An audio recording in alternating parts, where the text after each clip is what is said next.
Long before joining active politics, Maina Wanjigi, born in 1931, came to the public limelight when soon after independence, founding President Jomo Kenyatta appointed him Director of Settlement to oversee the implementation of the 1 million acre settlement scheme meant to create homes for more than 1 million Kenyans whose land had been grabbed by the colonialists. Wanjigi joined active politics when contest in the November 1969 Kamukunji constituency by-election occasioned by the assassination of Tom Mboya, the eloquent right-wing Minister for Planning.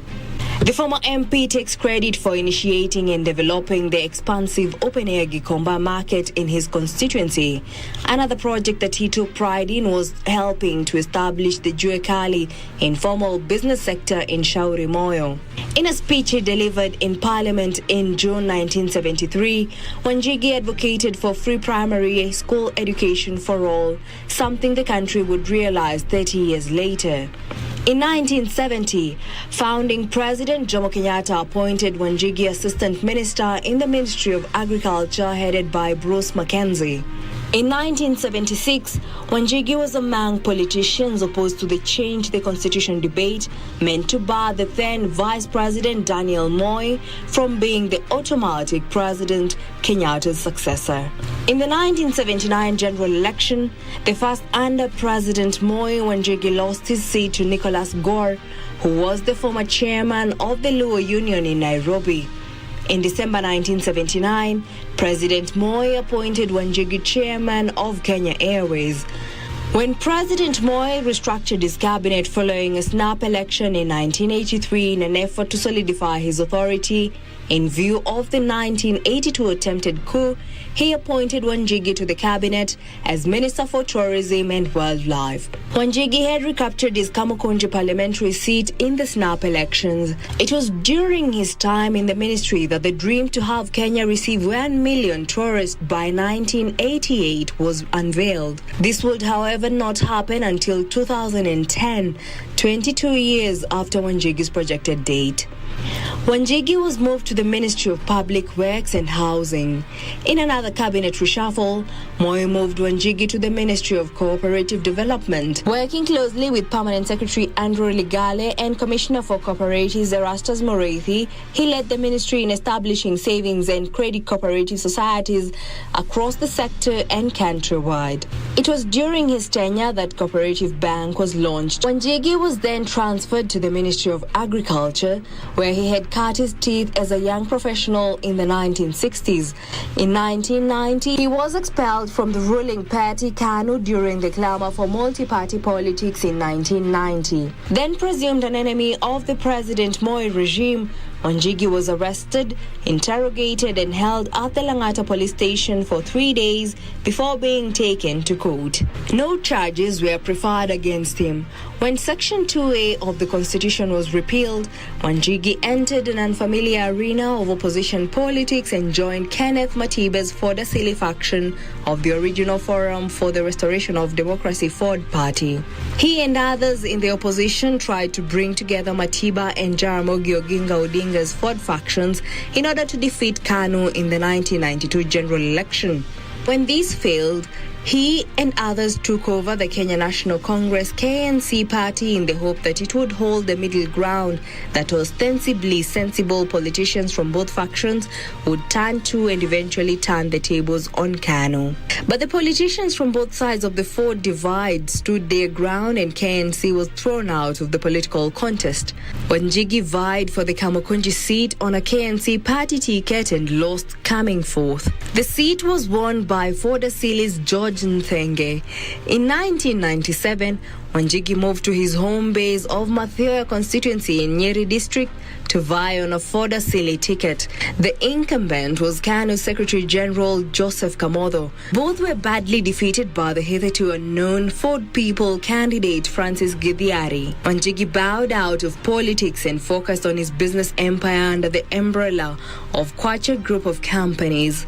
He was also the chairman of the SOS Children's Home Program in Kenya for 25 years. Reporting for the Cabinet, I'm Jackie Wambiru.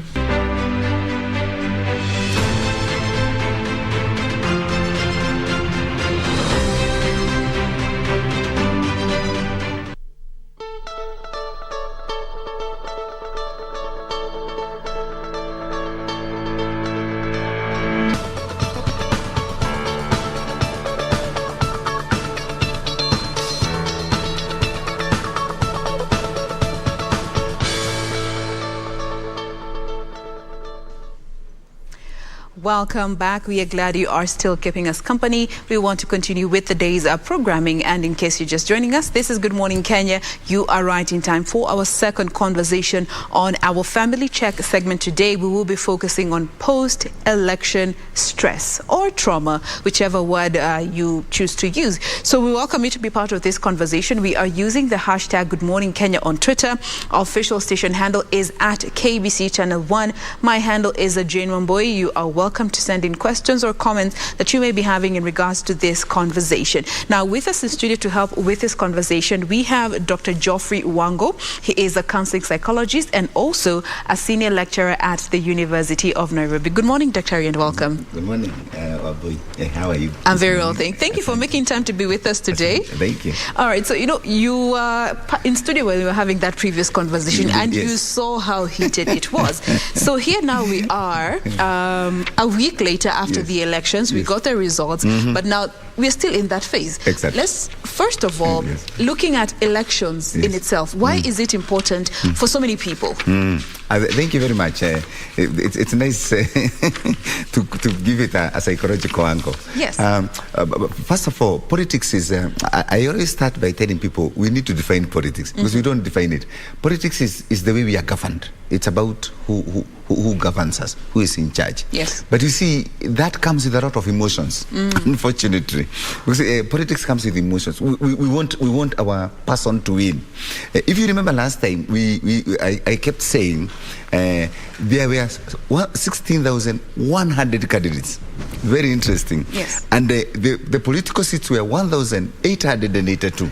So that technically means that 14,218 we are going to lose. Imagine that. Imagine. And then the next part is I checked in two of the MCAs, there were 24 people vying for the seats. 24. So that technically means that only one was going to win. In about 2 or 3 of them, there were 17 MPs. So you see, this now makes politics a very tense moment. In Kenya, we talk about, let me try the US to reduce the tension. The stress levels in the US and in Europe is 50%. Yes. That's why I was trying to reduce the tension, because in our countries, low and middle income countries, the tension is 60 to 70%. And what's this relationship that we always see, just looking at the example of the elections that we had after we went to the polls, we voted, then that waiting period, everyone was so on edge. Exactly. Anxiety levels up. Others were even going as far as sinking into depression. Yes. But what is this relationship that triggers this psychological effect on people that stem from politics and elections specifically? Asante, that's a very nice statement you've put there. That what really happens with us is, especially now, this is why we need to distinguish clearly between the more developed countries, the Europe and America, and we call them low and middle income countries. Yes. Africa, Kenya, of course, we are there, Asia. What happens is that the stakes are much more. You see, in Africa and in our country, we believe that when Waboi, my kinsmate, becomes president, I will gain. Fortunately for us, we have one of the most comprehensive constitutions, and it tried to come up with devolution and divide the country into 47 counties to sort of reduce this tension. But unfortunately, there is the tribal perspective where we believe that my person must win. My person is the person whom I want, who comes from my tribe or ethnic group, if I may say so. And this now brings in two people. The two people are the politicians and the followers. The politicians beat up the drums, and they beat up the drums so that you come in, and the followers follow. And now this takes you to another bigger level, which now makes it even more critical. Elections involve a lot of aspects: finances, emotions, and all that. I was trying to do a bit of a survey how much people were using. I was shocked. I was told one of the governors used, I don't know how to say it, about 2 billion to campaign. Some of them are using 200 million. Some of the MPs have used 30 million. I'm saying this because I receive a lot of calls from people who are distressed. One of them was calling me because of the brother who had used 200 million and was saying, we are all heartbroken. But now the question is, where does this money come from? And how are you hoping to recover this money? You see, now politics now becomes too intense. You see, so all this investment in terms of finances, the spiritual, you also go to church to be worshipped, or to be prayed for, so that you can win. So all this now becomes very tensed. Now, what happens with all this tension and anxiety, and then you lose? You see, so you've actually come from a stage of a lot of stress here and distress to you are becoming frustrated, disappointed, and you are moving towards depression. You see, despair. You start losing hope. And that's what happens that's why one of the people who have really done very well in Kenya, and we really thank the media and the Kenyans, the win in this instance were the Kenyans who kept their peace and their pace and waited. And the media was very good. The media has been saying, vote and go home and wait for the results. Vote and go home and wait for the results. But people don't even want the 7 days to wait. Yeah. And those are some of the things that, I'd like for you to tell us more about when it comes to how this waiting period yes. and the stresses that it was consequently having on the people, how was it manifesting? Because we've talked about anxiety, which I believe everyone at some point can relate with. But what are other those symptoms or signs that maybe we were manifesting these stress levels that we could not probably be aware to or alive to? Thank you very much. Actually, you've reminded me one friend of mine who called me at 3 a.m. at night. Of course, I couldn't take the phone, so I was asleep, but I could see the phone ringing. So I wake up the next day and the person is telling me, okay, my candidate is losing. And I remember making a joke and saying, switch on to the channel where your candidate is winning. You see, the idea here is that everyone wants to win. And this creates, and we become fixed on our TVs. I know several friends of mine who used to spend the night in the table room as they watch the TV. You see, that's the tension. And that tension comes with it a lot of anger, and by the way, that now that you've said it, which is very good, it's good to start seeing those who are highly disturbed. How it was manifesting. It's manifested. And one of them is the sitting. You find someone there seated with their Masai reso, waiting for the results. Lack of sleep. Yes, insomnia, lack of sleep. Yeah. And this person spends we voted on 9th. And the person was still there on Monday. Still waiting. Still waiting.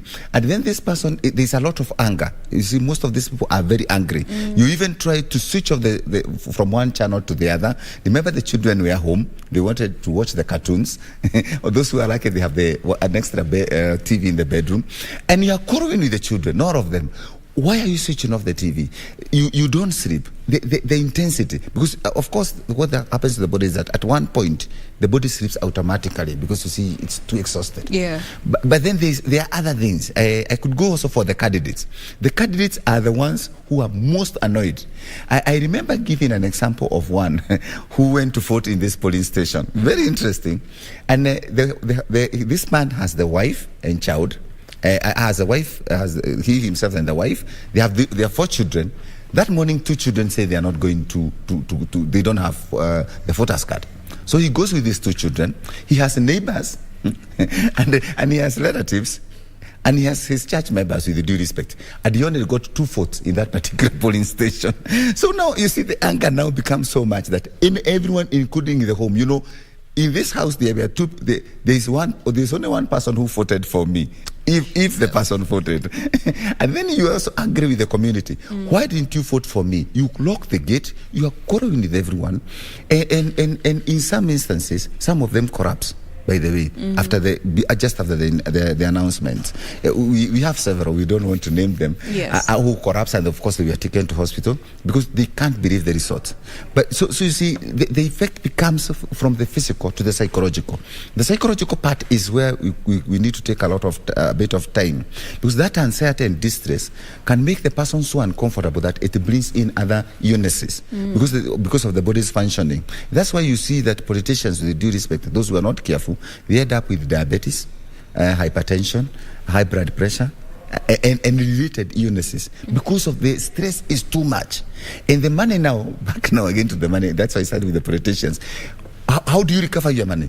You had sold your 2 pieces of land, you got a loan from a few people. So now you need to recover it back. But of course you can't recover it because you've already lost. So the tension increases. And that's why you see at the worst, unfortunately, it can lead to suicide if the depression continues. And that's why we need these politicians, that's why I started with them, to start going back to their lives.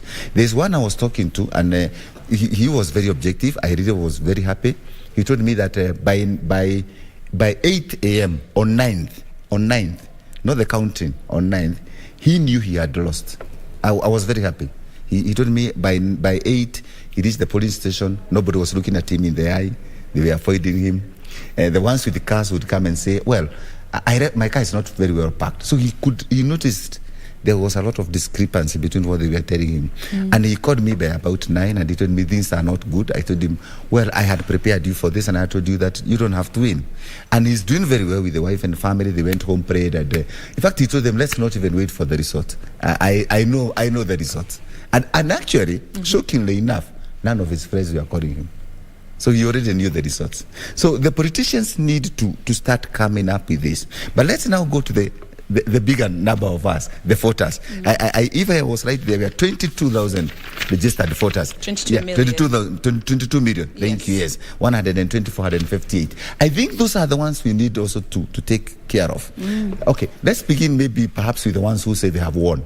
Okay, they have won. Now, winning is a very difficult word because winning is relative. You have won what? Because what will you get? And those who are celebrating, thank you for celebrating and thank you for hooting and everything you are doing. But I want you to remember, there are those who lost. So do it with moderation. Be considerate of the others. I mean, even if you tell me I was defeated, okay, tell me I was defeated, but also buy me a cup of tea so that I can. But then when we go to those who feel they did not lose, there's something we need to remember. First of all, our lives belong to God. The country belongs to God. This politics is, I mean, 9th was only one day. The world was not going to end on 9th. I don't know why some of us think that the world ended on 9th. No, we simply voted and we went back home. By the way, we have families, we have work. And I like the way you told me that when I came to the studio, how do you going on? I mean, life is going on. We have children to take back to school. We have school fees to pay. And we have Christmas coming. Now, I want to talk about children. Yes. Because one, they had to leave schools a week early. Abruptly, again to enable the preparation of the election day itself. Then came, we voted. They were supposed to go back 2 days after the elections, but they didn't. It was pushed again. And now here we are, most of them are reporting to school today. Now, looking at this entire election period, children constitute a big chunk of the entire Kenyan population, but only their parents and those 18 years and above are allowed to vote. So how then do we communicate all this that is happening in the country in a way that they can understand? Because they are seeing. They can see, but maybe they don't understand, but they're also feeling the consequences of this politicking by being away from school. How do we communicate this in a healthy way that they understand? Oh, wonderful. That's a very nice thing, especially for the family and children. The first one is what we have done as Kenyans. We have kept peace. For the first time, we are telling children, we are saying, let us go back to our lives. That is very, very significant for the children. So the children can see we are adults. This is how adults behave. Adult, you see, we can't tell our children that, I keep telling people I'm a fan of Arsenal. We are always being defeated. I don't know why we don't perform very well. By the way, now we have seen that in the Premier League, they should put a channel for Arsenal so that we can be switching on to where we are winning. So we don't lose every time. So we need to tell, the parents need to pass this to the children. That there are some adults doing some voting, and it's very healthy, and voting is also important. By the way, the Minister of Education had started some ways of leadership in schools, so that even the children can understand it. We also need to show the children how we should behave. With due respect, by the way, most of the politicians have behaved very well. Let us also congratulate them, because the idea is for the children to learn that this is how adults behave. Why? Adults copy our behavior. We shape them. So when they see us fighting and shouting and the kind of insult we are doing on TV and on the social media, by the way, the word is, they think that is how adults behave. So they are actually waiting to get there. Now, the other thing is when they go to school, we need to be very careful as parents. We need to tell them that this is a process where we want to select the leaders. These are the leaders we selected. Somehow we did not select these other leaders for one reason or another. Okay. And then we start normalizing the process. Remember these children, I like the way you've brought up the children. They've just come from the COVID break and they suffered. Yeah. They didn't even know why they were home. And we kept coming to the media and telling parents, tell your children that there's a danger out there. Although you can't see it, it's very serious. So the children can relax. Okay. Then we need to do the same with the politics. We need to tell them that we are going through a political process. We are trying to argue among ourselves how to lead this country. But I think also we should tell our leaders that they should deliver to the children. Okay.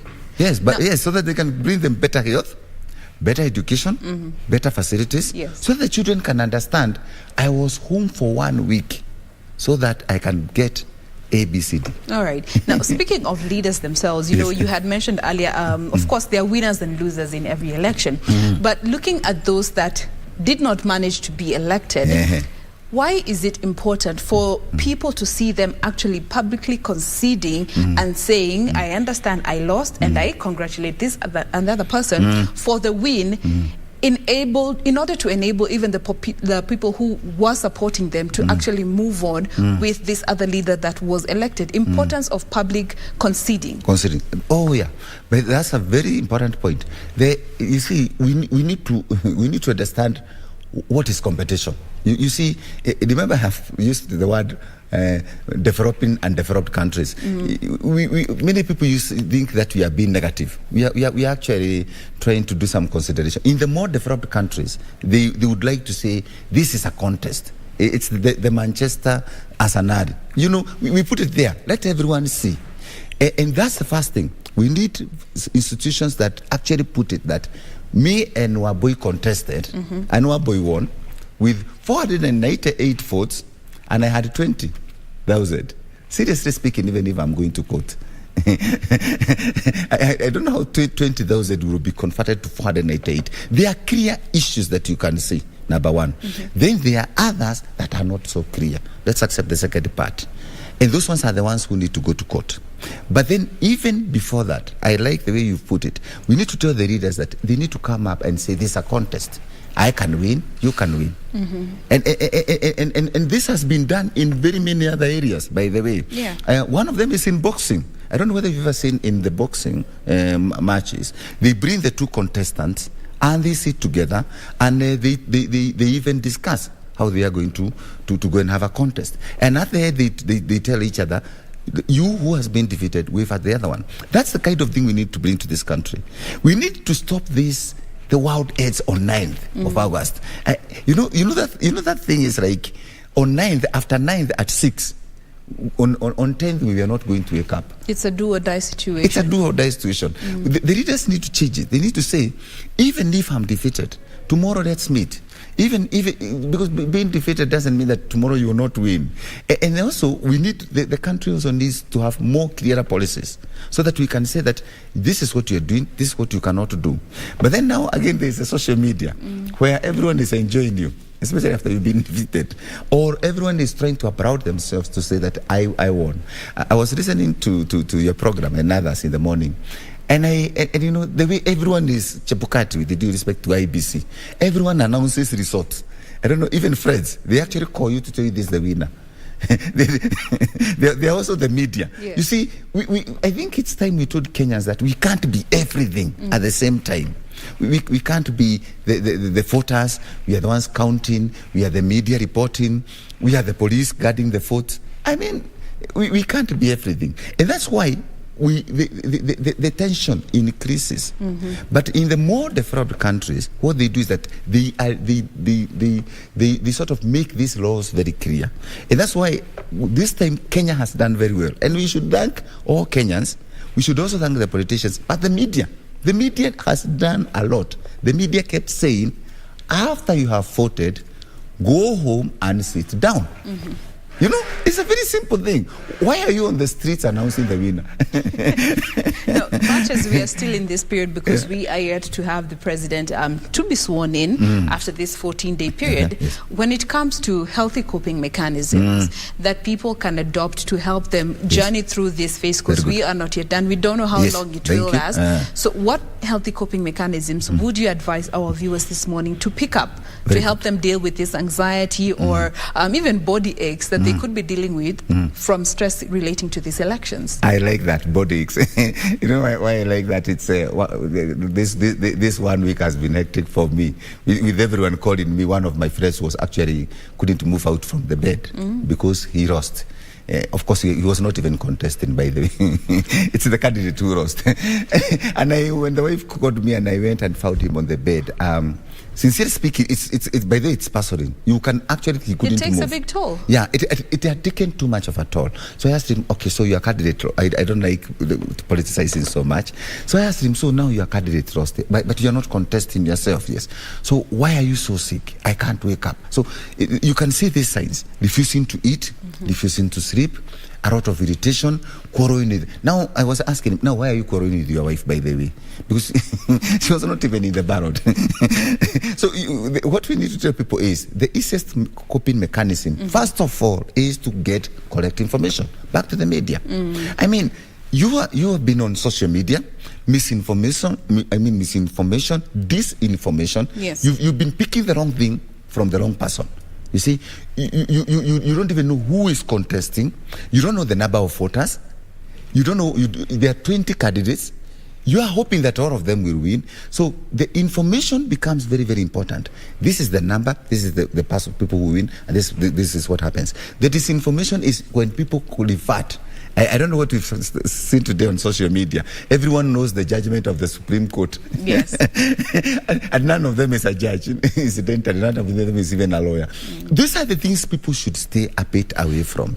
And then they go for credit media houses so that you get the results. You get what is going on at the Supreme Court. Then another thing, very, very important, is prayer and meditation. The worst thing is to forget to say your prayer and your meditation. A bit of exercises, it helps. I was on radio last week, and I told the presenter that when the announcements were being done on Monday at about 5, I was watering my flowers. I was actually doing some gardening. It's very important for you to have your hobby. And she said, that was a very important announcement. I said, it was. But also my health is important. I can't sit for 3 hours waiting for results. Some people start from 1 to 6. Yeah, so you agree. Yes. From midday, you've been seated there. You've just been taking a cup of tea. You run to the toilet and back. You are busy taking some chips. You can't even cook good food. You need a good diet to cope with stress. And then you're not even going for an exercise. So I was asking them, why couldn't you have come out, go for jogging, okay, at between 1 and 3, then you come back, of course. Then if you find the announcement not done, you go and take a shower, and then you cook some good food, then you come and wait. We need to tell people to go back to normal ways of living. We actually call them activities of daily living. Activities of daily living means go back to work, your exercises, your hobbies. Look for a pet. By the way, did you know keeping a pet is very nice? Just a pet, a small pet. If you can't keep a horse, then you can keep a cat. And then you also pick things you can do, like gardening, simple gardening. We are not telling you to have a plantation of sisal such, or coffee. But you can even do a bit of 1 or 2 flowers. You can also do simpler things. Like, if people say they can't do, but they notice that I'm not selecting for the person. You can even do the easiest one, a skipping loop. I mean, a skipping loop, it will not cost you so much. So that even you just do a bit of exercises, you jump a bit, it reduces your stress. Now with collect information and doing this and going back to your work, you start noticing that you're going back to normal. You are actually dealing with the stress, and you remember remember what I keep saying. 9th was not the end of the world, and there's something very interesting that we should tell Kenyans. We voted on 9th. That is when someone won or lost. The elections were being announced. What we are receiving are the results, but the people think that we are voted. We voted on 9th. We finished. So whatever is going on now is results, the preliminaries, whether the Supreme Court, what can be determined. So we are now picking the therapeutic part. Okay. Yes, and so now we are even asking first, what can you do? Who won? We are taking a cup of tea together. We are chatting with each other. We are saying we are now back to work. We are now even starting to ask. I was looking at the media over the weekend, and the media started saying, what are Kenyans expecting from everyone? You see, we now go to expectations. That's how, and by the way, that's what makes Kenya so remarkable. Look at what has happened in Kenya. With due respect, different from 2007. Everyone is smiling. And we need to smile at each other. You know when you smile, whether do you know, smiling is so good. It makes your whole body relax. When you say a prayer to God, you relax. Yes. Now, still looking at this phase that we are in, again, as you rightfully put it, elections were just on the 9th. But the aftermath is felt by so many people on a grander scale. So from a psychological point of standing, how long should this phase last? And if you find yourself still having stresses that are related to this election, at what point should you seek further assistance to help you get out of this pit? Looking at the elections being over, but you are still feeling maybe depressed or anxious about the elections. Asante, what wonderful comment you put there. Let's do the two. The ones who won, like people like, okay, you won. Oh, fine. Okay, you are there. Fine. You need to go back to your life. Full stop. Yes. If you are there, if you are my member of parliament, you notice I stay away from politics to make everyone comfortable. If you're my MCA, fine, thank you. You're watching me. Thank you. We need that small load done down there. So back to work. Back to work. Now let's go to the ones who lost. Yes. In psychology, we look at loss as a loss. A loss is a loss. If with due respect you lost your phone, and God forbid, you go through 5 processes, and that's the same thing that goes with elections. The first thing is the denial. No, it didn't. Those are not the results. By the way, do you know that is very normal? Let's tell people that is true. You're denying. No, akushindwa. That's okay. It's all right. Then the second, after the denial, you go to anger. I can't believe you even start banging, getting physical, aggressive. Yeah, thank you. And you can see it if you check any of the people who have lost the elections, either the voters or the loser, the politicians. You see this, and that's why sometimes that's why we also we tell the police when they find some of these people throwing a few stones. You talk to them, tell them, restore order. Tell them, yeah, please. Okay, you have thrown 2-3 stones, but do you know you can injure someone? Okay, and the person you are going to injure is also like crying like you. So that is the anger. Then you, after, and this process, let's be sincere, it is a process. And I like the way you put it. It's a process. It is true. It's a process. Then that one, you go to the bargaining. Okay, now, okay, my MCA has, okay, I lost my 20 million. You bargain with yourself. After that, you go to something we call depression. Of course, you go down. There's a frustration. You see, those D's are not very good. After frustrations, you go towards like disappointment, despair, depression. Yeah. When you move to depression, immediately you reach depression, you are not doing very well. You need to be very careful, because after that you move to the worst you can move to is suicide, and that is very serious. So when you start reaching there, which is very normal, I mean, all of us get depressed in a short while. Yeah, I mean, you wanted to be in town by 10, you are not. Then now you move to the most important step, which is acceptance. Even with the death, by the way, we use the same for political or election anxiety, political anxiety. We use the same for loss of any kind. A loss is a loss. Even when your boyfriend or girlfriend, for those who are watching, runs away from you, which sometimes they do, you go through the 5. But then now, when you reach to acceptance, you start coping. You start noticing this road is not going anywhere. How long can this take? Some people are very fast. Some people are very poor. Okay. Depending on the resilience, depending on what they have lost. And resilience can be built. You can build your resilience. You can build your resilience by saying, this is what has happened. This is where you need to move. I have a family. I need to say my prayer. I need to do my meditation. All right. So as you can see, it is a process that naturally has to take place in order for the next to actually evolve. So if you find yourself in a space where maybe you were in denial, then you got angry, then you went through depression. Yes, then you started bargaining.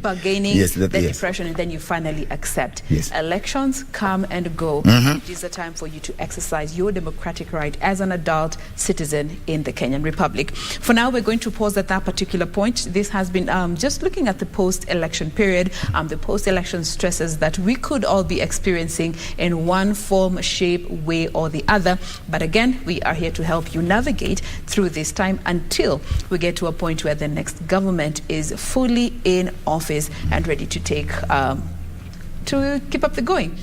For now, we have been speaking with Dr. Geoffrey Wango. He is a counseling psychologist and also a senior lecturer at the University of Nairobi. Thank you so much for your time. We do appreciate you coming through. Thank you. All right, so that is that from Good Morning Kenya. Thank you so much for being with us. Be sure to join us again tomorrow morning. My name is Jane Wamboy. Do enjoy the rest of your viewing.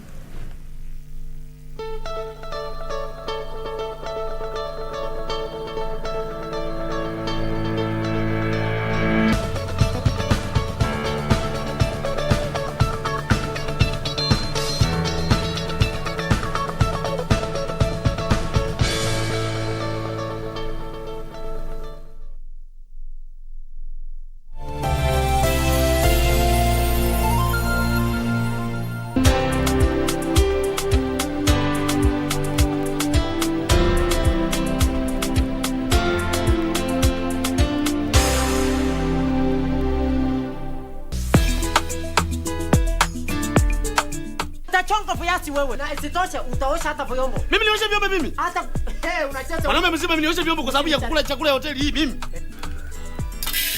Wait. What? Mogaka. Kwa ofisi.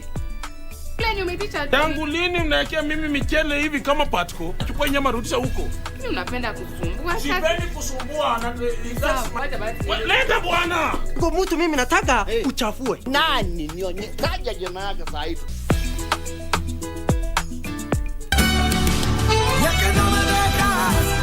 You'd be aware that you had nothing to do with it. But I wasn't able to do anything to save them.